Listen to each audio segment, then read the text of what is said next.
اعوذ باللہ من الشیطان الرجیم بسم اللہ الرحمن الرحیم الحمد للہ والصلاة والسلام علی آلہ اللہم صل علی محمد وآل محمد۔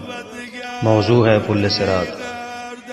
شیطان جب کسی کو دھوکہ دینا چاہتا ہے، وہ شخص چاہے عالم ہو چاہے غیر عالم ہو، جب اس کو شیطان دھوکہ دینا چاہتا ہے تو وہ اس کو تکاثر کی صورت میں جو اس کا پیشہ ہے، جو اس کا شعبہ ہے، جو اس کا شغل ہے، جو بھی اس کا سبجیکٹ ہے، اس کو تکاثر کی صورت میں اس دنیا میں پیش کرتا ہے، اور وہ یہی سمجھا ہے کہ یہ جو مثلا میں مجالس پڑھتا ہوں تو میری مجالس اتنی ہیں، میرے فالوور اتنے ہیں، میرے سننے والے اتنے ہیں، میرے شاگرد اتنے ہیں، میری کتابیں اتنی ہیں، میں نے یہ کر دیا، میں نے وہ کر دیا۔ وہ تکاثر کرتا ہے، کثرت سے کہتا ہے کہ میرے اتنے شاگرد جن کو میں نے تربیت کی ہے، میرے مقلد اتنے ہیں، میرے ماننے والے اتنے ہیں۔ تو یہ شیطان ہے کہ جو اس کو اصل میں دھوکہ دے رہا ہوتا ہے۔ اور دوستان، اگر آپ دیکھیں تو پل صراط بھی یہی ہے، دنیا کے اندر پل صراط ہے، دنیا کے اندر آپ کو اس کو مشخص کرنا ہے۔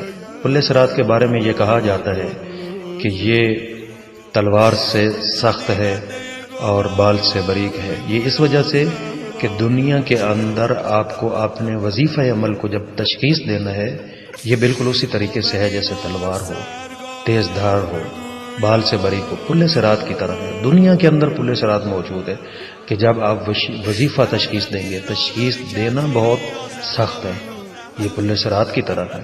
اور پھر جب آپ وظیفہ تشخیص دے لیتے ہیں تو پھر اس کے اوپر عمل کرنا اور اس کے امتثال کرنا، اس کے اوپر چلنا، اس کو انجام دینا، یہ بہت سخت ہو جاتا ہے، بالکل اسی طرح جیسے پل صراط پہ چلنا ہوتا ہے۔ تو شیطان ہے کہ جو انسان کو دھوکہ دیتا ہے، اور اس نے کہا تھا کہ خدایا میں اس کے راستے میں جا کے بیٹھوں گا اور اس کو دھوکہ دوں گا، دائیں سے بائیں سے آگے سے پیچھے سے ہر طرف سے میں اس کو دھوکہ دوں گا۔ تو خداوند عالم کی طرف سے یہ ہے کہ انسان شیطان سے بچ سکتا ہے۔ دو صورتیں خداوند عالم نے رکھی کہ جب انسان سجدے میں سر جھکا لے گا تو پھر بھی شیطان کے وسوسے اور اس کے چنگل سے بچ جائے گا اور اس کے حملے سے بچ جائے گا، اور جب اپنے دست دعا بلند کر لے گا تو پھر بھی شیطان کے حملے سے بچ جائے گا۔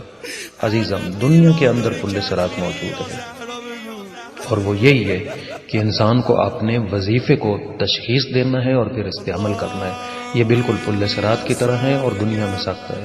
شیطان آتا ہے اور اس کو دھوکہ اور فریب دیتا ہے اور اس کے اندر تکاثر ایجاد کرتا ہے، اور وہ یہی سوچنے لگتا ہے کہ میں نے یہ کر دیا، میں نے وہ کر دیا، اور میرے اتنے فالوور ہیں، جبکہ آج کل سوشل میڈیا کا زمانہ ہے کہ میرے اتنے ماننے والے اور اتنے مجھے لائک کرنے والے اور یہ اور وہ۔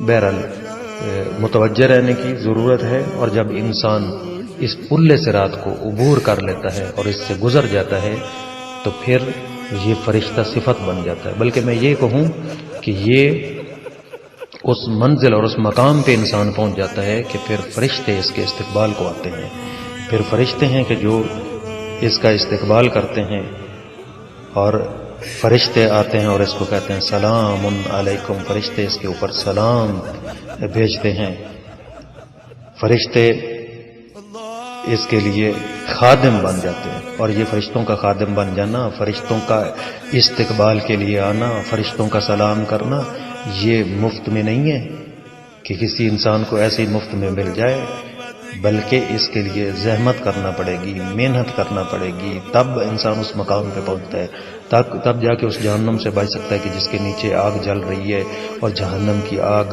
انسان کو اپنی طرف کھینچنے والی ہے۔ لیکن انسان اسی پل صراط سے ایسے گزر جائے گا کہ جس نے زندگی میں دنیا کے اندر اپنے وظیفے کو تشخیص دیا اور اس پر عمل کیا اور صراط مستقیم پر چلا۔ صراط مستقیم یہی دین ہے، اسی کو سمجھنا ہے اور اس پر چلنا ہے۔ اس لیے کہا گیا نماز میں بار بار اہدنا الصراط المستقیم، کہ خدایا مجھے صراط مستقیم کی طرف ہدایت فرما، صراط مستقیم پر مجھے ثابت قدم فرما۔ یہ ایک ہی راستہ ہے کہ جو اللہ نے انسان کی ہدایت کے لیے بنایا ہے. باقی جو سبل ہیں وہ چھوٹے چھوٹے راستے ہیں جو اس راستے بڑے راستے کی طرف آتے ہیں. پھر جب انسان صراط مستقیم پہ آتا ہے تو پھر بہت آرام سے اور بہت راحت سے سکون سے وہ اپنی منزل مقصود تک پہنچ جاتا ہے. دعا ہے کہ خداوند عالم ہمیں صراط مستقیم پر چلنے کی اور اس پر ثابت قدم رہنے کی توفیق عطا فرمائے، اور خداوند عالم ہمیں شیطان کی ہر قسم کے وسوسے سے اور چنگل سے نجات عطا فرمائے. دنیا کے اندر اپنے وظیفے کو مشخص کرنے اور اس پر عمل کرنے کی توفیق عطا فرمائے. السلام علیکم ورحمۃ اللہ وبرکاتہ.